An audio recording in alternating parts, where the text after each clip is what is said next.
సీతారాముల కళ్యాణం కోసం భద్రాచలం ముస్తాబైంది.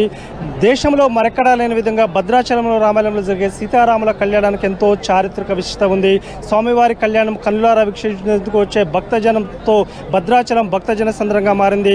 తానిషా కాలం నుంచి ఆనవాయితీగా వస్తున్న ముత్యాల తలంబ్రాలు, పట్టు వస్త్రాలు సమర్పించేందుకు ఈరోజు సీఎం రేవంత్ రెడ్డి తొలిసారిగా ముఖ్యమంత్రి హోదాలో భద్రాచలం రానున్నారు. సీతారాముల కళ్యాణం అంగరంగ వైభవంగా నిర్వహించేందుకు దేవస్థానం అన్ని ఏర్పాట్లు చేస్తుంది. సీతారాముల కళ్యాణం జరిగే మిథిలా కళ్యాణ మండపంలో మనం ఇక్కడ ఏర్పాట్లను చూడొచ్చు. మిథిలా కళ్యాణ మండపం ఎంతో చారిత్రక విశిష్టమైన కళ్యాణ మండపం.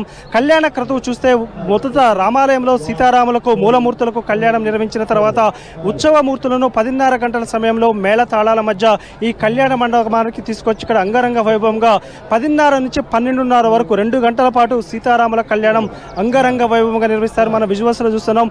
పూలతో అలంకరించారు. ఆకాశమంతా పందిరి, భూదేవంతా పీట వేసినట్టుగా కళ్యాణ క్రతువు కొనసాగుతుంది. అభిజిత్ లగ్నంలో సీతారాముల కళ్యాణం అంగరంగ వైభవంగా నిర్వహిస్తారు.